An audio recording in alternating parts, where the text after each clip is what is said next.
وبارک وسلم الصلاۃ والسلام علیک یا رسول اللہ الصلاۃ والسلام علیک یا حبیب اللہ وعلی آلک و صحابک یا رسول رب العالمین بسم اللہ الرحمن الرحیم قل اے حبیب صلی اللہ تعالی علیہ وآلہ وسلم آپ ارشاد فرما دیجئے ان اگر کنتم ہو تم تحبون اللہ اللہ تبارک و تعالی جل جلالہ سے محبت کرنے والے فاتبعونی بس میری اتباع کرو۔ محبت الہی کا صرف ایک ہی دروازہ ہے اور وہ ہے میری اتباع۔ یحببکم اللہ اللہ تعالیٰ تم سے محبت کرے گا، وَيَغْفِرْ اور بخش دے گا لَكُمْ واسطے تمہارے ذُنُوبَكُمْ تمہارے گناہ، واللہ اور اللہ تبارک و تعالی جل جلالہ غفور الرحیم بخشنے والا اور مہربان ہے۔ قل اے حبیب صلی اللہ تعالی علیہ وآلہ وسلم آپ ارشاد فرما دیجئے اطیعوا اللہ اطاعت کرو اللہ تبارک و تعالی جل جلالہ کی، والرسول اور رسول مقبول صلی اللہ تعالی علیہ وآلہ وسلم کی، فَإِن پس اگر تولوا تم نے اطاعت خدا اور رسول سے منہ موڑا، اتباع رسول سے منہ موڑا، فَإِنَّ اللَّهَ پس بے شک اللہ تبارک و تعالی جل جلالہ لا يحب الکافرین کافروں سے محبت نہیں کرتا۔ جو اتباع رسول نہیں کرتے وہ کافر ہے، ان سے اللہ تعالیٰ محبت کا ذریعہ صرف اتباع رسول ہے، نہیں کرو گے تو پھر اللہ محبت تم سے نہیں۔ یہودیوں نے حضور پاک صلی اللہ تعالیٰ علیہ وآلہ وسلم نے جب آپ نے ان کو دعوت دی تو وہ بولے ہم تو اللہ کے پیارے ہیں، نبیوں کی اولاد ہیں، ہم نے تو لازماً جنت میں ہی جانا ہے۔ اس طرح عیسائیوں نے کہا کہ ہم عیسیٰ روح اللہ کی محبت اور اس کو اللہ کا بیٹا ہے تو ہم اللہ کے پیارے ہیں، تو ہمیں کسی کی اطاعت اور اتباع کی ضرورت نہیں۔ تو اللہ رب العالمین نے اپنے پیارے محبوب صلی اللہ علیہ وسلم کو فرمایا اعلان کر دو آج موسیٰ بھی ہوتے تو ہماری اتباع کرتے، یہودیوں موسیٰ بھی ہوتے تو ہماری اتباع کرتے اور عیسیٰ آ کے ہمارا کلمہ پڑھیں گے۔ بس نجات کا دار و مدار میری بعثت کے بعد صرف میری ہی اتباع میں چھپا ہوا ہے، بس اور کوئی رستہ نہیں ہے اور کوئی دروازہ نہیں ہے۔ یہاں پہ اللہ تبارک و تعالیٰ جل جلالہ نے فرمایا اگر تم محبت کرنا چاہتے ہو اللہ سے، اللہ کو تم محبوب بنانا چاہتے ہو، معشوق بنانا چاہتے ہو تو میری اتباع کرو۔ جب میری اتباع کرو گے تو پھر یہ نہیں ہے کہ تم اللہ سے محبت کرنے والے ہو جاؤ، یہ نہیں ہے کہ تم اللہ کو محبوب بنانے والے ہو جاؤ، یہ نہیں ہے، بلکہ اللہ تمہیں محبوب بنائے گا۔ یعنی کرنا تو تم نے یہ تھا کہ اللہ سے محبت کرنی تھی، کہہ دو کہ تم اللہ سے محبت کرنا چاہتے ہو، میرے پاس آ جاؤ، تم محب نہیں محبوب بن جاؤ، اللہ تعالیٰ تم سے محبت کرے۔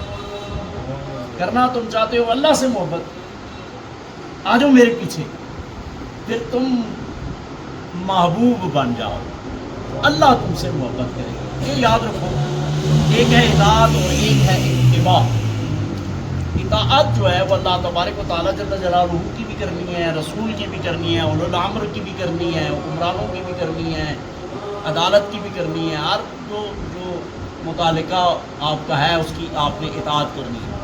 اتباع کے لیے صرف رسول کی ذات ہے، بس اللہ کی بھی اتباع نہیں ہو سکتی، کیونکہ اتباع کے لیے ضروری ہے کہ اس کو دیکھ دیکھ کے عمل کرو۔ وہ جیسے کرتا ہے اس کے پیچھے اللہ کو تو ہم نہ دیکھ سکتے ہیں، نہ وہ اللہ عمل کرتا ہے، نہ نماز پڑھتا ہے، نہ روزہ رکھتا ہے، نہ حج کرتا ہے، ہماری طرح تو نہیں کرتا نا۔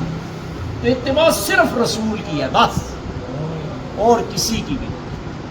اطاعت اللہ کی ہے، اللہ کو حکم ماننا ہے، اور اللہ کی اطاعت بھی دوسرے مقام پر اللہ تعالیٰ فرماتا ہے کہ یہ کوئی علیحدہ دو اطاعتیں نہیں ہیں۔ وَمَن يُطِعِ الرَّسُولَ فَقَدْ أَطَاعَ اللَّهَ، جس نے رسول کی اطاعت کی یہی اللہ کی اطاعت ہے. یعنی علیحدہ علیحدہ نہیں ہے، ایک ہی چیز ہے، لیکن اتباع صرف رسول کی ہوگی اور کسی کی نہیں ہو سکتی. اگر پیارے محبوب صلی اللہ علیہ وسلم کی اتباع کو چھوڑ کے کوئی کسی کی بھی اتباع کرے، یعنی میں نے عرض کیا نا کہ موسیٰ بھی اگر ہوتے، اب موسیٰ سے بڑی ذات تو کوئی نہیں ہے. حضور علیہ السلام فرماتے ہیں کہ سب سے افضل حضور علیہ السلام نہیں، یہ عقیدے کا مسئلہ ہے کہ سب انبیاء سے افضل حضور علیہ السلام کی ذات بابرکات ہے. دوسرے نمبر پر جناب موسیٰ علیہ السلام، تیسرے پر جناب موسیٰ علیہ السلام. یعنی اس کائنات کا تیسرا عظیم ترین فرد اگر ہوتا تو رسول کی اتباع کرتا. تو اس کے بغیر کوئی بھی ہدایت کا رستہ نہیں. اگر کوئی حضور کی اتباع نہیں کرے گا تو پھر اللہ تعالیٰ کافروں سے محبت نہیں کرتا. اپنی طرف سے اللہ کو کوئی وحدہ لا شریک بھی مانے اور حضور کی تعلیم کے بغیر مانے، اتباع رسول کے بغیر مانے، تو بھی وہ کافر ہے. رسول کے بتانے سے، رسول کے سمجھانے سے اللہ کو وحدہ لا شریک ماننا ہے. قل هو اللہ احد، تو ان کو بتا کہ اللہ ہے، تو ان کو بتا کہ اللہ ہے، کہ اللہ بے نیاز ہے، تو بتاؤ. یعنی توحید کو تو شیطان بھی مانتا ہے، اللہ کو وحدہ لا شریک ایسا مانتا ہے کہ اللہ کے کہنے کے باوجود بھی اللہ نے کہا آدم کو سجدہ کر، اس نے کہا نہیں تجھے کرتا ہوں. اللہ کو تو وحدہ لا شریک مانتا ہے. تو رسول کے بتانے سے اللہ کو وحدہ لا شریک مانتا ہے. جب اپنی طرف سے مانیں گے تو پھر اس کی اپنی ہی تعریفیں کریں گے. یہ تعریف اللہ کی وہی کرنی ہے جو رسول.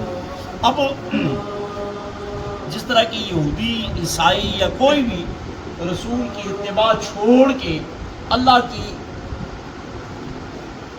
بات کرے کہ میں فنا فی اللہ ہوں، یا میں اللہ کا قریبی ہوں، یا میں اللہ کا محبوب ہوں، تو وہ غلط. ہم جو بھی عمل کریں وہی عمل مقبول ہے جس کا شجرہ ذات اقدس صلی اللہ علیہ وسلم سے ملے. یہ جو بھی عمل آپ کرتے ہیں، نماز پڑھتے ہیں، روزہ رکھتے ہیں، حج کرتے ہیں، صدقہ خیرات کرتے ہیں، دعا کرتے ہیں، جو بھی عمل کریں اگر اس کا شجرہ حضور سے ملتا ہے، حضور کی حیات طیبہ سیرت مبارکہ میں وہ عمل ہے تو وہ عمل مقبول ہے. اگر حضور علیہ السلام کے ساتھ کسی عمل کا شجرہ نہیں ملتا، وہاں سے کوئی مفصل طریقے سے یا اجمالی طور پر کسی بھی طور پر اگر وہاں سے کوئی عمل نہ ملے تو وہ عمل بھی ہدایت نہیں. اپنی طرف سے ہم نے جو چیزیں بھی گھڑی ہوئی ہیں اور وہ اگر سنت رسول کے خلاف ہیں، اتباع رسول کے خلاف ہیں، چاہے ہم اس کو کچھ بھی کہیں وہ قبول نہیں. جو رسول کے مقابلے میں ایک اتباع نہیں کرتا، یہ تو بہت بڑا گناہ ہے. لیکن ایک رسول کے مقابل کھڑا ہو جائے، کہے نہ بھی لیکن عملی طور پر کھڑا ہے، کہے نہ بھی لیکن عملی طور پر رسول کے عمل اور کردار کے سامنے کھڑا ہو جائے، تو آپ اندازہ کریں کہ نہ کرنے والے کی یہ سزا ہے. تو جو حضور کے مخالف ہو جائے، حضور کے سامنے کھڑے، جو حضور فرمائے اس طرح کرو، وہ کہنے جی یہ آ ہے، یہ صحیح طریقہ ہے. حضور فرمائے نماز پڑھو، وہ کہنے جی نماز کی ضرورت نہیں ہے. حضور فرمائے زکوٰۃ تو وہ کہے زکوٰۃ کی ضرورت نہیں ہے. حضور فرمائے حج کرو، وہ کہے نہیں ضرورت نہیں ہے. نہ کرنے والا تو گناہگار، لیکن جو حضور کے سامنے کھڑا ہو گیا، مخالف کھڑا ہو گیا. اب ابو جہل، ابو لہب آپ کیا کہتے تھے؟ یہود و نصارہ کیا کہتے تھے؟ یہی کچھ تو وہ بھی کہتے تھے. بھلے کوئی کلمہ پڑھتا رہے، کلمے تو منافقین بھی پڑھتے تھے. دلی اتباع حضور صلی اللہ، اتباع جو ہوتی ہے نا، اطاعت اور اتباع، ایک ہوتی ہے محبت کی، ایک ہوتی ہے مجبوری کی. مجبوری کی اتباع تو ہم جس طرح کرتے ہیں نا، قانون ڈر کی مارے کرتے ہیں، حکومت کی کرتے ہیں، قانون کی کرتے ہیں، دل منے کے نہ منے کرتے ہیں، یا منافقین ڈر کے مارے کرتے تھے کہ پکڑے گئے تو سزا ملے گی. حضور کی اتباع دل سے کرنی ہے. فرمایا تم میں سے کوئی مومن ہی نہیں ہو سکتا جب تک سب سے بڑھ کر میرے ساتھ محبت نہ کرے. اور محبت کیا ہے؟ محبت اظہار چاہتی ہے، اور محبت یہ ہے کہ حضور کی سیرت مبارکہ اور سنت مبارکہ پر چلا جائے. یہ حضور کی محبت ہے، کوئی جنسی محبت تو نہیں ہے. حضور کی محبت کہ حضور نے بس جو فرمایا صحیح فرمایا، جس سے منع کیا رک جاؤ، بس عقل کو کوئی دخل ہی نہیں. میں تم میں سے کوئی مومن ہی نہیں ہو سکتا جب تک اپنے والدین، بیوی، بچے، حتیٰ کہ اپنی جان سے بھی زیادہ میرے ساتھ محبت نہ کرے. حضرت سیدنا عمر فاروق رضی اللہ تعالیٰ عنہ نے عرض کی یا رسول اللہ صلی اللہ تعالیٰ علیہ وسلم، سب سے بڑھ کر آپ سے محبت کرتا ہوں اور اپنی جان سے. یعنی مطلب یہ تھا کہ آپ کے برابر اپنی جان سے بھی کرتا ہوں. اب ہماری طرح تو نہیں تھے نا، وہ سچے تھے اور کامل حکیم کے سامنے بیٹھے تھے، پتہ تھا کہ یہاں بات کریں گے تو بن جائے گی. جو دل میں تھا عرض کر دیا. ہم تو جھوٹے دعوے کرتے ہیں، ہم تو جھوٹا دعویٰ نہیں کیا.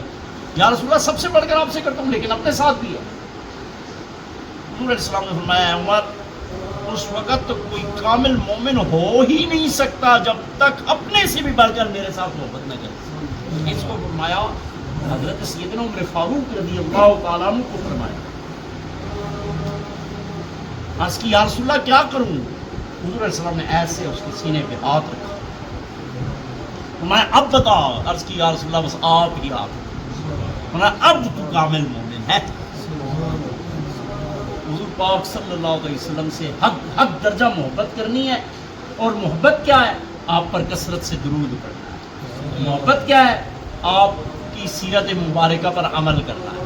محبت کیا ہے؟ آپ کی کما حقہ اتباع کرنی ہے، اطاعت کرنی ہے. حضور کے اہل بیت اطہار کے ساتھ حضور جس سے محبت کرتے تھے ان سے محبت کرنی ہے. دیکھو نا یہاں اللہ رب العالمین نے فرمایا میرے ساتھ محبت کرتے ہو تو میرے محبوب کے غلام بن جاؤ، میں تمہارے ساتھ محبت کروں. تو جو حضور کے غلام بن جائیں گے اللہ تعالیٰ ان سے محبت کرتا ہے. تو جو حضور کی آل ہے، جو حضور کے صحابہ کرام ہیں، حضور ان سے محبت کرتے ہیں کہ نہیں کرتے؟ کرتے ہیں. ان سے بھی محبت کرو گے تو گویا کہ اللہ سے محبت ہے. وہ حضور علیہ السلام کی سنت، سیرت، آپ کے اہل بیت، آپ کے صحابہ کرام اور آپ کے ہر عمل سے محبت کرنی ہے. اور محبت مرکزی چیز اس میں کیا ہے؟ عمل. اپنا جو آپ کا عقیدہ ہے میں محبت کرتا ہوں، اس عقیدے کو اظہار بھی ہونا چاہیے. قرآن کریم فرقان حمید نے جہاں بھی فرمایا ایمان والوں یا ایھا الذین آمنوا وعملوا الصالحات، یعنی عقیدہ یہ ہے کہ ایمان والوں، یہ عقیدہ ہے. ایمان والا کون ہے؟ اللہ کو وحدہ لا شریک ماننے والا، پیارے محبوب اور سارے رسولوں پر ایمان لانے والا، توحید پر ایمان، قرآن پر ایمان، وحی پر ایمان، فرشتوں پر ایمان، قیامت پر ایمان. یہ ساری ایمانیات ہیں لیکن ساتھ ہی کیا ہے؟ ان پر عمل بھی کریں. ایمان بھی اور اعمال صالحہ بھی یہ کرنا ہے تو پھر آدمی کامل محبت. اور یہی حضور کی محبت ہے. اس کے علاوہ حضور کی کوئی اور محبت نہیں ہے کہ تو نماز بھی نہ پڑھے، تو زکوٰۃ بھی نہ دے، تو حضور کی کسی سنت کو اور سنت ادا کرنے والوں کے ٹھٹھے کرے، مذاق اڑائے، اور پھر تو کہے مولوی کیا جانے حضور کی محبت کو، فقیر جانتے ہیں. ان کو کیا پتا کہ حضور کی محبت کیا ہے؟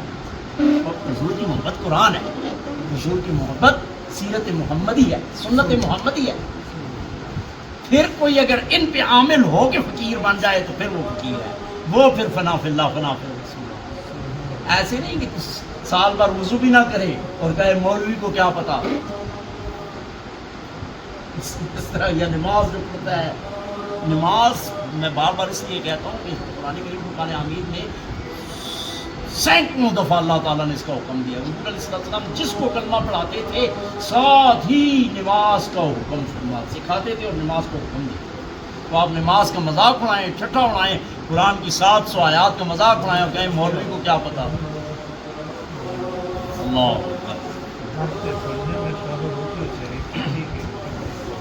قل اے حبیب صلی اللہ علیہ وآلہ وسلم آپ ارشاد فرما دیجیے ان اگر کن تم ہو تو تحبون اللہ، اللہ تبارک و تعالیٰ جل جلالہ سے محبت کرنے والے، فاتبعونی میرے قدموں پہ آ جاؤ، میرے پیچھے پیچھے آ جاؤ، میری اتباع کرو.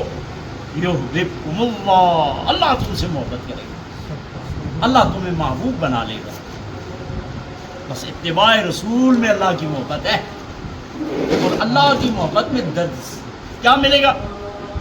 اللہ گندوں سے تو محبت نہیں کرتا. اگر تم پہ کوئی عیب ہے بھی، داغ ہے بھی، لیکن میرے محبوب کی در پہ آ گئے ہو اس کے پیچھے آ گئے ہو پھر میں تمہیں پاک کر کے تم سے محبت کروں گا وَيَغْفِرْ لَكُمْ ذُنُوبَكُمْ تمہارے گناہ بخش دو تمہیں صاف ستھرا کر کے تم سے محبت واللہ اور اللہ تعالیٰ غفور الرحیم بخشنے والا اور بڑا ہی رحم فرمانے والا ہے قل اے حبیب صلی اللہ تعالیٰ علیہ وآلہ وسلم آپ ارشاد فرما دیجیے اطیعوا اللہ اللہ تبارک و تعالیٰ جل جلالہ کی اطاعت کرو اور رسول مقبول صلی اللہ تعالیٰ علیہ وآلہ وسلم کی فَإِنْ اگر تولو تم منہ موڑو اطاعت رسول سے نہ عمل کرو اتباع رسول میں اطاعت رسول میں یعنی نہ مانو فإن اللہ پس بے شک اللہ تعالیٰ لا يحب الکافرین اللہ کافروں سے محبت نہیں کرتا سوچو کہ اتباع رسول نہ کرنے والے کون ہیں اللہ صلی علی سیدنا مولانا محمد وعلی آل سیدنا و مولانا محمد وبارک وسلم یا اللہ غلطی کو بائی لرزش کو معاف فرما کما حقہ پیارے محبوب صلی اللہ علیہ وسلم نے دامن رحمت نال یا اللہ سانو وابستہ رکھ یا اللہ اطاعت رسول نصیب فرما یا اللہ سارے بزرگاں دی مغفرت فرما سارے عاجزاں دے گناہ معاف فرما یا اللہ سوائے اپنی ذات میں کسی نہ مجبور و محتاج نہ کر دعا کرو سراج مرحومی زوجہ محترمہ ہوتی اللہ تعالیٰ مغفرت کرے سراج نے بھی زوجہ نے بھی اور اللہ تعالیٰ درجات عالیہ نصیب کرے بچے میں عثمان لبان اللہ تعالیٰ سے بھی جمیل عطا اللہ جل جلالہ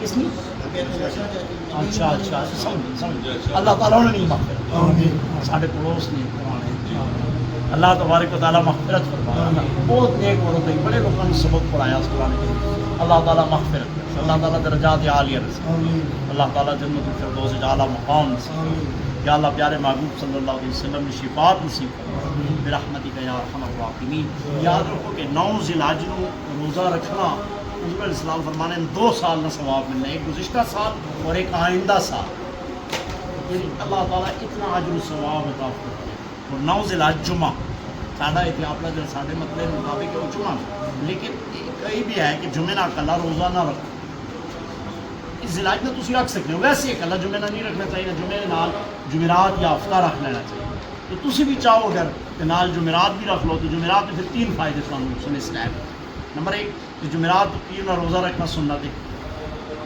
ایک فائدہ ہو گیا دوسرا ایک گل جو جمعہ نہ کلا نہ رہسی نال جمعرات ہو جیسی اور تیسرا اہم ترین کل یوم عرفہ رمین شریفین سے انہوں نے نال ساری شرکت ہو جیسی بہرحال وہ جڑا ثواب ہے وہ 9 ذی الحج جمعہ نہ ہو سی لیکن اگر تسی نال جمعرات بھی رکھ لو بہت زیادہ ثواب ہے جمعرات روزہ کے رکھ لو خاص کر جمعہ نہ اور یوم عرفہ میں برحمتک یا ارحم الراحمین